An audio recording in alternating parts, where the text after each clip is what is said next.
Pour l'anecdote, je vais choisir un moment où, un moment assez lointain en fait qui me revient souvent en tête, que j'ai dû garder, dans une petite partie, de mon cerveau. Donc, je dois avoir l'âge de 7-8 ans. Je suis dans mon lit et derrière mon lit, j'ai une petite lampe en fait. On tire dessus pour l'allumer, on tire dessus pour l'éteindre. Et je me vois refaire en fait le geste pour éteindre, peut-être plus d'une dizaine, une quinzaine de fois, jusqu'à ce que mon bras en fait fatigue. Et je continue, je continue. Je sais pas si je comprends pourquoi, je sais qu'il faut que je le fasse. Je sais qu'à chaque fois que je le fais, il faut que ça soit fait d'une certaine façon et non d'une autre. Il faut que mon cerveau me dise en fait qu'à ce moment-là, tout est bon et que je peux arrêter. Mais le problème, c'est que souvent, ça pouvait durer très longtemps. Et voilà, j'ai cette image de moi où je fais et je refais et je fatigue en fait. Je fatigue et je pense que je fais comme un robot, c'est-à-dire que je n'ai pas le choix et je me donne pas le choix parce que je réfléchis pas à la chose. La seule chose qui m'anime, c'est la peur, c'est-à-dire que si je le fais pas bien et si c'est pas exactement comme je le ressens, parce qu'il y a aussi des ressentis dans les TOC, je dois le refaire. Voilà, sans pour autant me poser la question de pourquoi. Et, et tout en étant bercé en fait par la peur des conséquences et par l'angoisse.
Donc je m'appelle Stéphanie, j'ai 39 ans.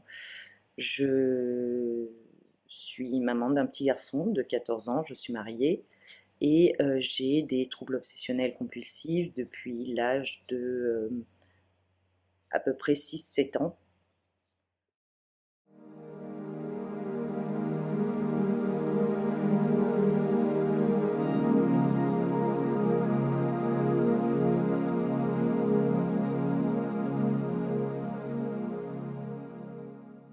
Alors les troubles anxieux, qui vient de l'angoisse évidemment. Donc qu'est-ce qu'on appelle trouble anxieux? Je pense que être anxieux, c'est avoir donc se faire beaucoup de soucis pour beaucoup de choses et surtout avoir des angoisses. Des angoisses. Alors tout le monde connaît, on a tous des angoisses, des peurs, des moments où on ressent cette angoisse qui fait partie de la nature humaine. Mais je pense que l'angoisse ressentie par une personne qui a des troubles anxieux est beaucoup plus forte. Je me rappelle un moment quand j'étais enfant où j'ai ressenti en fait les premières angoisses que j'ai pu ressentir et j'avais l'impression d'être aspirée en fait, aspirée à l'intérieur, aspirée par quelque chose qui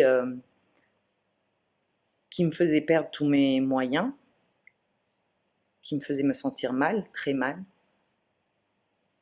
Et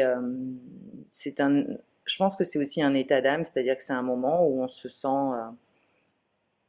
on n'est plus connecté à la réalité, on est dans le néant et dans l'angoisse, dans la peur et dans le mal-être surtout. Un gros mal-être qui peut se traduire aussi physiquement parce que l'angoisse peut avoir des répercussions physiques. Alors, pour parler de mes TOC, parce que donc, dans le trouble obsessionnel compulsif, on trouve des thèmes différents. On connaît déjà la plupart des thèmes, donc, qui sont les personnes qui ont peur de la contamination, ce qui est mon cas aujourd'hui, qui ne l'a pas été pendant de très nombreuses années. Je vous en parlerai après.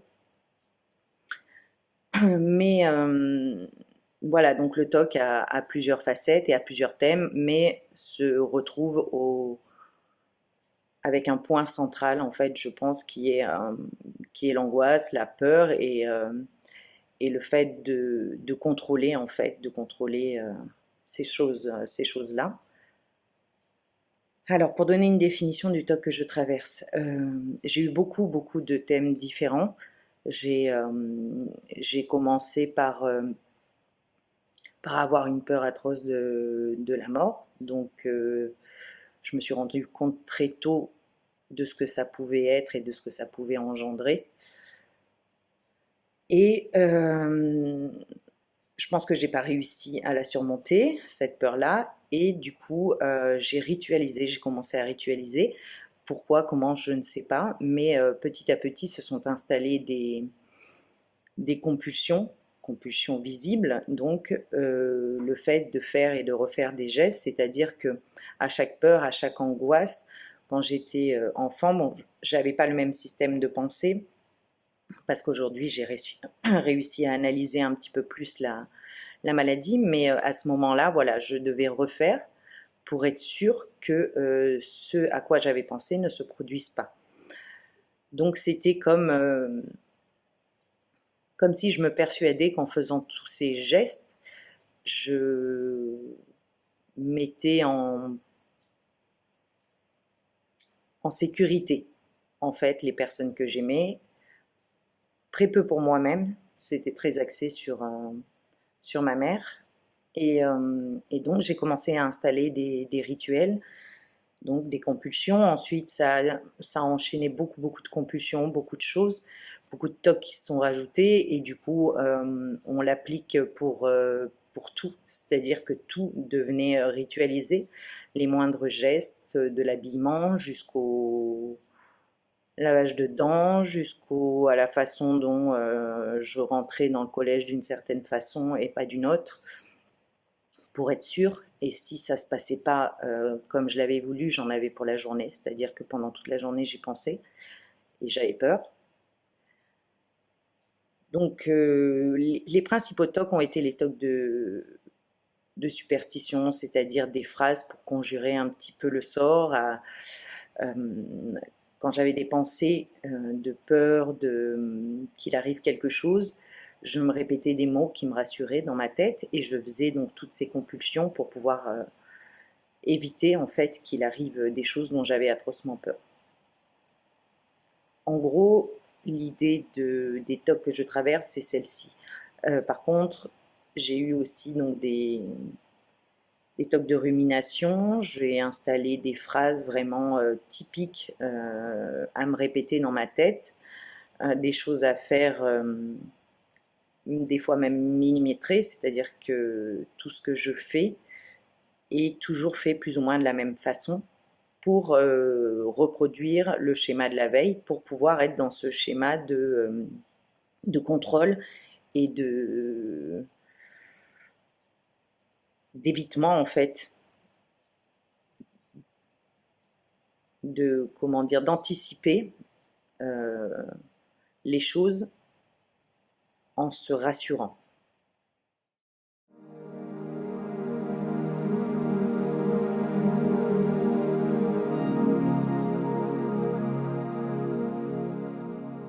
Les origines sont multiples. On a le côté médical aussi, qui est aujourd'hui reconnu, avec un dysfonctionnement au niveau du cerveau, donc un manque aussi de sérotonine.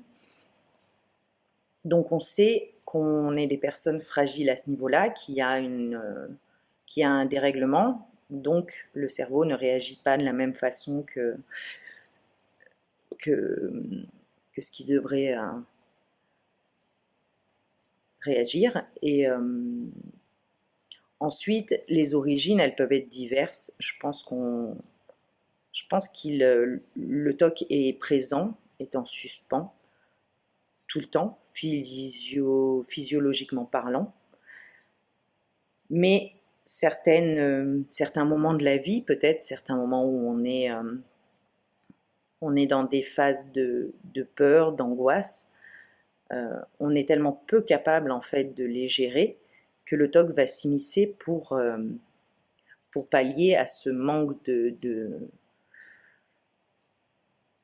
confiance et cette peur en fait, cette peur des choses présentes en permanence.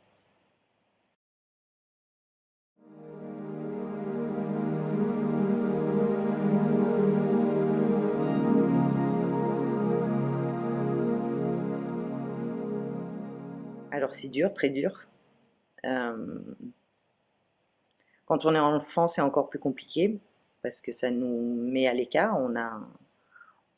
On crée un petit peu un second monde, un monde où on se rassure, où on s'invente des choses, on met en place des systèmes de pensée et des systèmes physiques donc, qui ne sont pas le cas des autres enfants, donc on se sent à part, on ne comprend pas.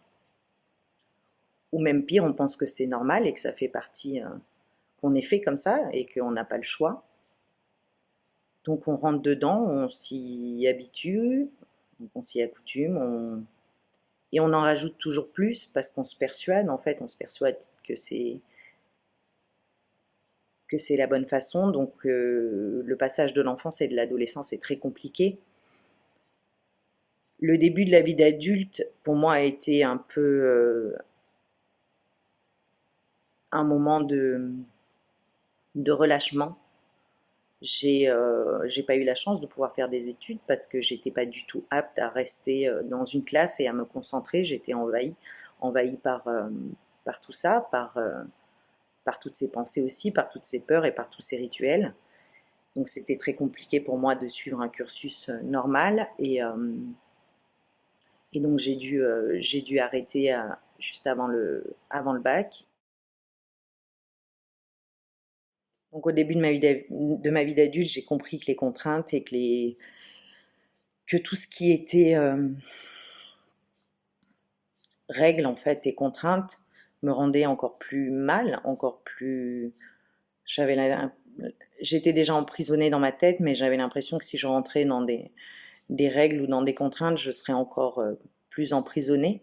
Donc j'ai choisi un mode de vie où j'ai un petit peu flâné pendant quelques années. Je suis beaucoup sortie, j'ai beaucoup fait la fête pour oublier aussi, parce que oublier ça fait beaucoup de bien et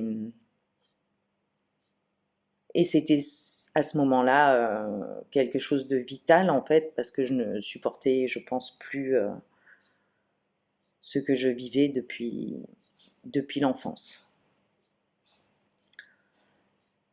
Ensuite, je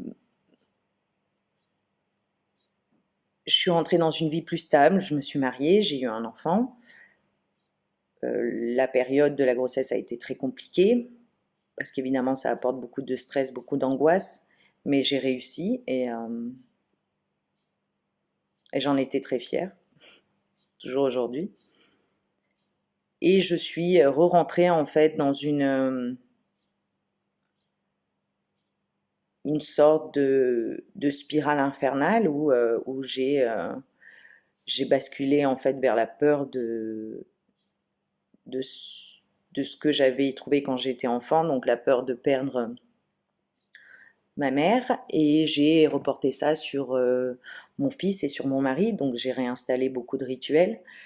Euh, j'ai commencé aussi à exorciser en fait tout ça par la parole, c'est-à-dire que à un moment donné, je criais des mots parce que j'avais des phrases qui me venaient en tête, qui me faisaient peur, des sujets qui me faisaient peur, donc il fallait absolument que j'extériorise tout ça. Donc j'avais des mots spécifiques, comme le mot vivre, que j'avais besoin de crier, parce que je pense que c'est toujours cette peur en fait de la mort, de la disparition qui était présente. Donc j'ai enchaîné énormément de rituels, toujours dans un mode de fonctionnement où je n'avais pas spécialement envie de réfléchir au pourquoi est-ce que je le faisais, qu'est-ce qui m'avait amené à ça, qu'est-ce qui fait que je suis ou que j'étais comme ça. Donc j'étais vraiment pris dans une spirale infernale et mes rituels étaient intenses, donc c'était des rituels du coucher, faire et refaire. Je pouvais me lever 10 fois du lit pour, euh, pour faire les choses exactement comme il fallait qu'elles soient faites. Tout était ritualisé, c'est-à-dire que de la façon dont je me levais jusqu'au coucher, les choses étaient à peu près faites de la même façon. J'ai réussi à travailler un petit peu, mais c'était compliqué parce que ça me prend énormément de temps et que les moindres choses qui me touchent multiplient mes angoisses, multiplient le stress, augmente tout ça et en fait les compulsions s'ajoutent parce elles sont mon seul bouclier en fait, un bouclier qui n'en est pas un, mais qui pour moi était le seul moyen de lutter, c'était d'avoir donc toutes ces compulsions. La fatigue surtout et le stress amènent souvent donc cet état d'anxiété, cet état d'angoisse. Donc du coup, il en découle toutes ces pensées, toutes ces obsessions. Et derrière, évidemment, on a la compulsion qui se met en place. Donc, donc ça a été une période très très difficile. Ensuite, à l'âge de 35 ans, j'aurais jamais pensé, et puis j'ai eu un nouveau TOC qui s'est mis en place, c'est le TOC de la contamination. Alors j'avais jamais vraiment, je ne m'étais vraiment jamais arrêtée là-dessus, j'avais jamais eu spécifiquement de peur à ce niveau-là, et alors là ça a été l'hécatombe, ça a été en plus du reste une peur atroce de l'extérieur, une peur en fait d'attraper quelque chose ou que mon mari ou mon fils attrape quelque chose à l'extérieur, parce que pour moi l'extérieur était contaminé, mais c'était pas un petit rhume, c'était vraiment quelque chose voilà qui pouvait mettre qui pouvait mettre fin à tout. Et donc c'est vraiment dans l'extrême, c'est-à-dire que la peur est vraiment poussée à l'extrême. Pour moi, c'était la contamination découlait, ce qui en découlait était la mort en fait. Donc bah, j'ai commencé à avoir du mal à aller dans les magasins, du mal à manger au restaurant, du mal à sortir. Je travaillais avec des enfants et j'ai dû arrêter parce que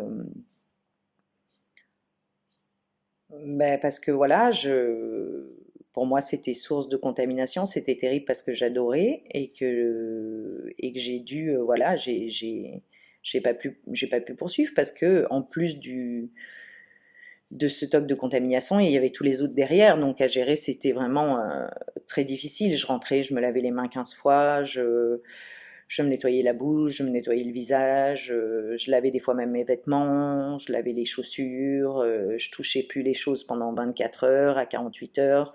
Alors ça dépendait, je me mettais des limites, j'essayais de me faire croire en fait à moi-même qu'au bout de 48 heures, tout était OK, donc j'allais rechercher sur des sites pour voir par rapport au virus, combien de temps le virus peut rester en vie sur des... Voilà, donc c'est tout un cheminement un petit peu... on va vraiment au fond de ce qu'on croit.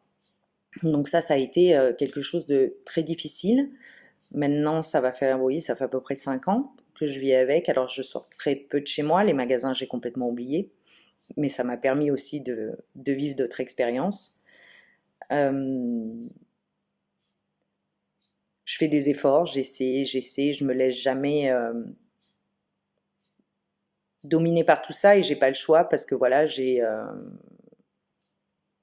mari aussi et un fils qui font que je me force à ne pas rentrer dans l'extrême, donc je me bats contre ce toc de contamination en permanence. Et, euh, et en fait, j'ai eu comme un déclic parce que j'ai gardé cette maladie au fond de moi toute ma vie. Elle était peu visible par les personnes autour de moi. Alors évidemment, ceux qui la vivaient étaient mon fils et mon mari, donc eux, ils avaient droit à tout, ils avaient droit aux compulsions, ils avaient droit aux cris quand ça n'allait pas, tout ça. Et par contre, autour de moi, dès que je voyais des gens où j'allais même travailler à l'époque, euh, je me, je, je faisais en fait des compulsions, mais des compulsions mentales. Donc je me suis fait un schéma mental avec des phrases à dire pour me rassurer, ou par exemple quand j'imaginais ou que je pensais à telle chose et que j'étais dans une angoisse intense, je me répétais certaines phrases qui faisaient que soit ça me rassurait, soit ça annulait ces choses, euh, ces choses négatives et même horribles parfois qui pouvaient venir comme ça, sans le vouloir et en permanence. Et j'ai eu un déclic, en fait, j'ai eu envie d'en parler, j'ai eu envie de l'expliquer à ceux qui m'entouraient, j'ai eu envie de le partager, j'ai eu envie de l'éjecter en fait de moi, comme si on prend une partie assez noire en fait et on la sort, on la met à côté de nous, on la regarde et on l'analyse, on essaie de la comprendre. En fait, je me suis mis face à moi-même et face à la maladie. Donc, j'ai commencé un petit peu à m'intéresser vraiment au côté aussi physiologique. Qu'est-ce qu'il en était pour comprendre? Parce que c'est important de comprendre en fait ce mécanisme qui nous manque et c'est rassurant. Donc, après, j'ai commencé aussi à rencontrer des personnes qui avaient la même chose que moi. J'ai mis plus de 30 ans à discuter avec des personnes qui avaient la même chose que moi. J'en avais jamais parlé avant avec d'autres. Et ça a été une révélation, ça a été quelque chose de fantastique en fait, parce que ben, j'avais l'impression de plus être seule face à ça, et puis j'avais l'impression de l'avoir sortie de l'intérieur et de l'avoir mise à côté de moi. Alors bien évidemment, elle est toujours présente, cette maladie, elle est toujours là, les rituels sont toujours là, la contamination est toujours là, mais, mais elle est à côté de moi, c'est-à-dire que je la vois et c'est quelque part, c'est plus, ça ne fait plus partie entièrement de ma personne. C'est une maladie qui marche à mes côtés, avec laquelle je me bats, avec laquelle je ne veux plus coopérer. Mais, euh, mais ces rituels sont là depuis 30 ans et en fait, comme je dis souvent, c'est un petit peu ma religion. Quand on inculque des choses à un enfant, il le garde toute sa vie et moi, je me suis inculquée toute seule certaines, un schéma en fait, un schéma de pensée, un schéma vraiment bien ficelé. Donc pour s'en défaire, c'est extrêmement compliqué. Je ne sais pas si j'y arriverai un jour, mais voilà, aujourd'hui, j'ai beaucoup plus de recul sur tout ça.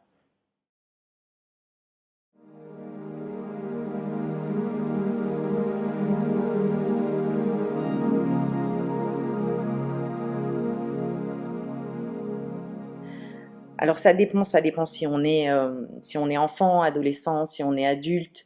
C'est compliqué de vivre avec quelqu'un qui a des troubles obsessionnels compulsifs parce que c'est compliqué à comprendre. La personne souvent a du mal à l'exprimer ou à l'expliquer.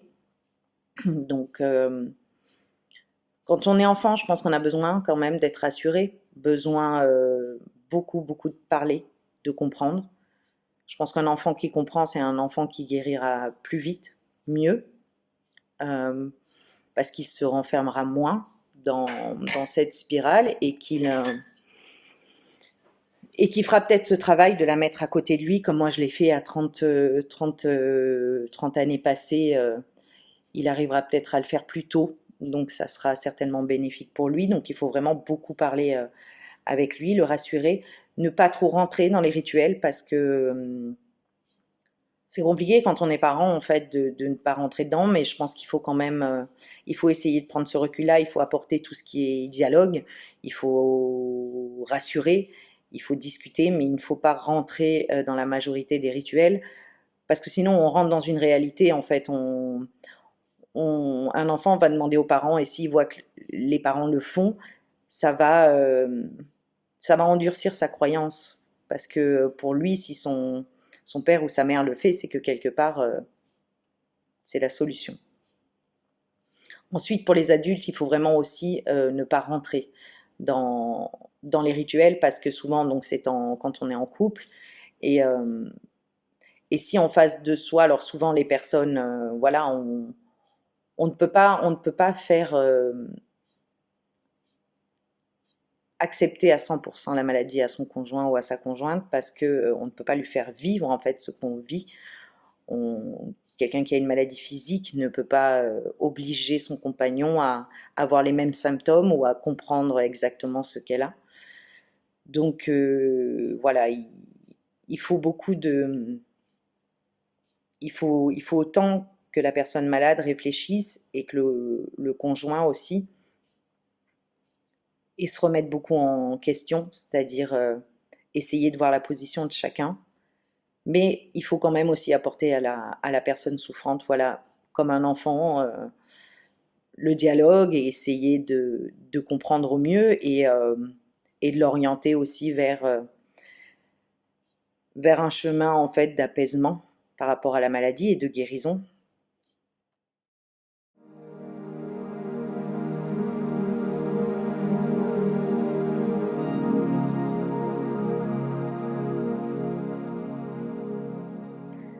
Ben, je pense que je l'ai peut-être expliqué trop tôt, mais comprendre, ne plus le garder pour soi, ne plus intérioriser en fait la maladie et la laisser de côté sans pour autant la regarder en face et l'analyser et la comprendre.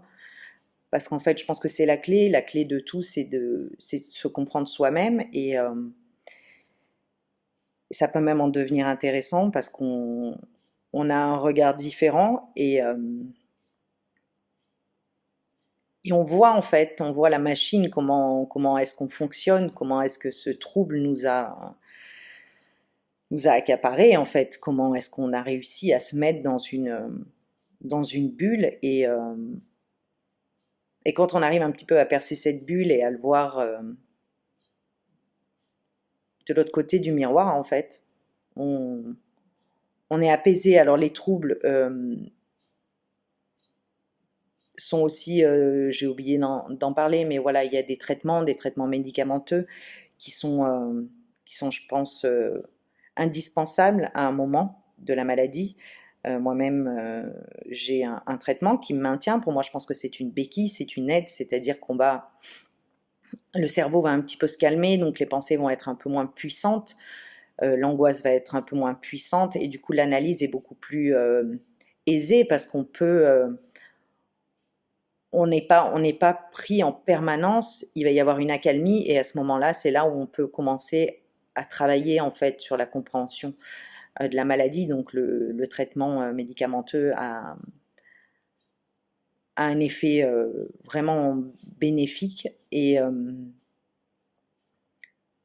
m'en rétablir, je ne pense pas. Je pense que j'aurai toujours ces rituels, j'aurai toujours, mais j'ai apaisé en fait ma vie par rapport à ça, ma frustration en fait d'avoir porté ça pendant des années, euh, la honte, euh, la honte aussi de tout ce qui en découle, c'est-à-dire de ne pas avoir pu faire des études, de ne pas avoir pu travailler comme tout le monde, de pas donc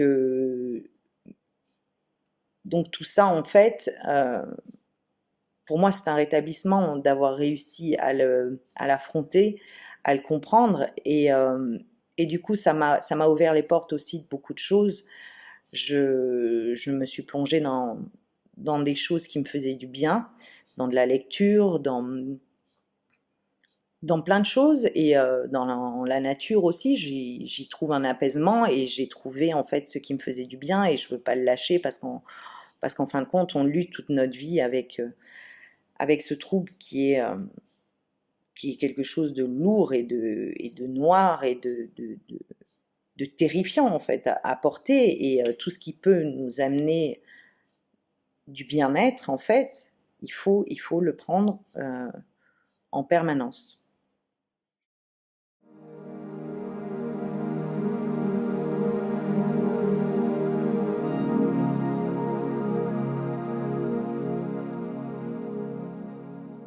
Énormément. Alors, c'est aussi une des choses pour laquelle j'ai décidé en fait de me rapprocher de l'association de l'AFTOC, Association française des troubles obsessionnels compulsifs, pour pouvoir, parce que j'avais une rage, en fait, j'avais une rage sur cette incompréhension. Alors, bien évidemment,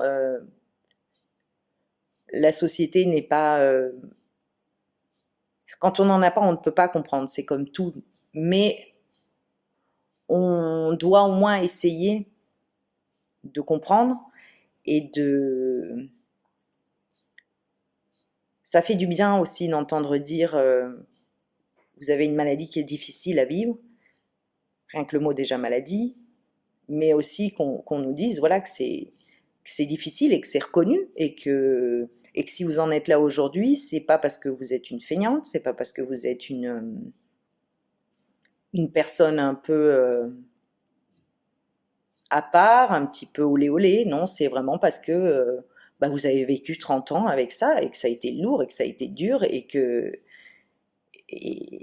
qu'on le reconnaisse en fait. Les idées reçues, oui, les idées reçues sont celles que voilà qu'on a pu diffuser à travers les médias avec des reportages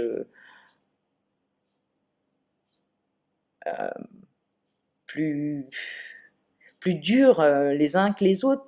Parce que nous, on le voit, on sait ce que vivent ces gens-là, mais ce qu'on montre, en fait, c'est un côté un peu plaisantin, c'est-à-dire que les gens vont en rire, et on va voir quelqu'un ranger 15 fois son couteau, sa fourchette bien droite, et on va pas comprendre pourquoi il le fait, mais derrière, tout ça est rempli d'un monde d'angoisse, de peur, de manque de confiance, de plein de choses, et la difficulté, elle est là, elle n'est pas dans le rangement de la fourchette.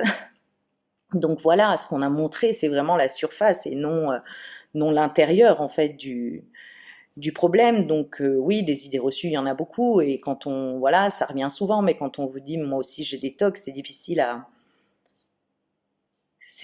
avaler en fait, c'est difficile Parce que non, non, tout le monde peut avoir des manies, des choses, mais non, tout le monde ne peut pas avoir ce système de pensée, de peur, d'angoisse, développer des phrases, développer des rituels, vivre avec en permanence, être assaillé de pensées plus noires, plus folles les unes que les autres. Donc on ne peut pas se permettre de dire à quelqu'un qui a des tocs, moi aussi j'en ai. Je trouve ça indécent en fait. Mais le problème c'est que pour que ces personnes arrêtent de dire ça, il faudrait qu'on explique aussi peut-être en détail ce qu'est réellement cette maladie et non montrer un côté un peu folklore de la chose.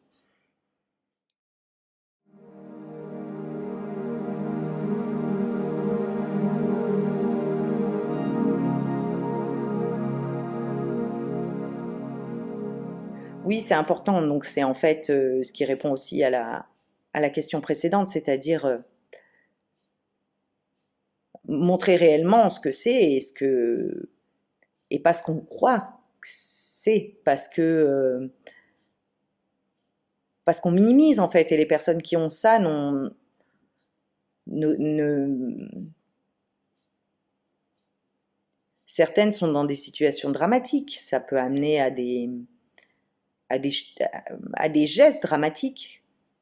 On peut même parler de suicide pour certaines personnes qui ont des troubles associés de dépression. Donc c'est quand même quelque chose de lourd et de dur. Donc on ne peut pas juste montrer des images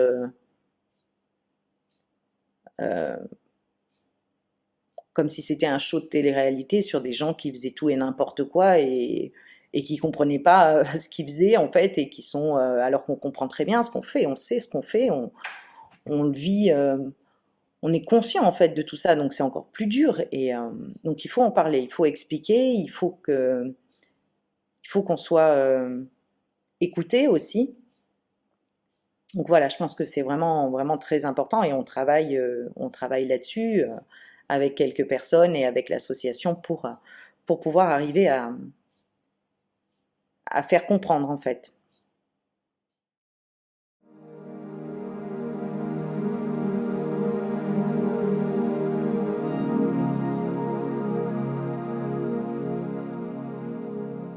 Humainement.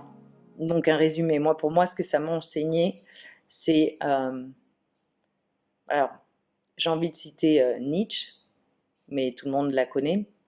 Ce qui ne nous tue pas nous rend plus forts. Donc c'est exactement ça, hein, ce qui ne nous tue pas nous rend plus forts, c'est-à-dire que on s'étale, on se relève, on s'étale, on se relève, on s'étale, on se relève en permanence. On a des périodes où ça va un peu mieux et des périodes où ça descend d'un coup. Donc là, vous êtes au plus bas, vous remontez. Et en fait, tout ça fait que quand vous arrivez à remonter, vous prenez au plus profond de vous, en fait, vous faites ressortir certaines choses parce qu'il faut se battre et parce que voilà, et analyser aussi sa propre personne et sa propre maladie, ça vous amène à analyser beaucoup de choses, à analyser les gens, à analyser la vie, à savoir ce qui est important, ce qui ne l'est pas. Moi, ça m'a appris beaucoup de choses. Le fait j'étais déjà quelqu'un voilà très proche de la nature, mais le fait d'avoir ce toc de contamination m'a complètement mise à l'écart d'un monde en fait social ou d'un monde qui ne me convenait pas et j'ai puisé, j'ai cherché en fin de compte ce que ça pouvait m'apporter et ça m'a apporté une sérénité en fait parce que le fait de me mettre en recul de toute cette société, de cette pression et de ces choses m'a fait énormément de bien. Euh, Humainement, j'ai aussi, je pense, développé ce côté empathie en fait et bienveillance parce que j'ai attendu toute ma vie qu'on ait de la bienveillance et j'ai voulu en donner en retour et de l'empathie aussi parce que je sais ce que c'est de souffrir même si c'est pas une maladie physique. La maladie psychique peut vous faire souffrir atrocement, vous pouvez vous retrouver dans des situations de détresse totale et puis vous pouvez aussi en souffrir physiquement parce que moi j'ai des rituels qui sont physiques donc du coup vous pouvez aussi vous faire mal physiquement. Donc tout ça amène à réfléchir en fait sur les choses et sur ce qui est important, ce qui vaut la peine.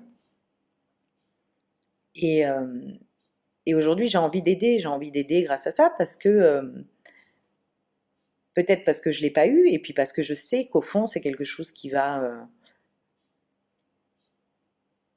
faire beaucoup de bien aux autres. Donc, donc on en devient vraiment. Elle nous apporte en fait ce côté battant où on veut on veut se battre contre la maladie, mais on veut se battre contre la société, on veut se battre aussi contre ce qui nous fait du mal, ce qui ne nous convient pas. Et donc on a un côté battant, on a un côté humain où on a envie d'aider et tout ça, ce sont des richesses en fait. Est-ce qu'elles auraient été là si j'avais pas eu TOC? Je peux pas le dire aujourd'hui. Donc en fait, je me dis que le TOC m'a apporté beaucoup de bienveillance et d'humanité. Et ça, c'est... Et d'ouverture d'esprit aussi. Et ça, je pense que c'est le point positif de la maladie. Ça reste le point positif, même si on ne peut pas donner de point positif à une maladie peut-être, mais pour moi, il en est... c'est le point positif. Et malgré toute cette souffrance, cette fatigue et ces difficultés, j'en ressors des choses qui sont extrêmement bonnes en fait pour un être humain. Donc voilà le message que je voudrais faire passer aux personnes qui ont aujourd'hui encore honte, encore du mal à en parler, c'est de traverser en fait ce miroir et d'aller de l'autre côté et de s'imposer et de le dire et de le partager parce que quand on le garde pour soi, c'est trop lourd à porter et en le partageant, on donne une part en fait de cette souffrance au monde et on se sent plus léger. Donc ne surtout pas hésiter à venir vers des associations, à se rapprocher de spécialistes aussi quand on est trop en souffrance et garder espoir et vraiment de voilà, c'est comprendre et analyser vraiment pourquoi est-ce qu'on fonctionne comme ça et en prendre en fait que essayer d'en prendre que le bon et de se battre, toujours se battre.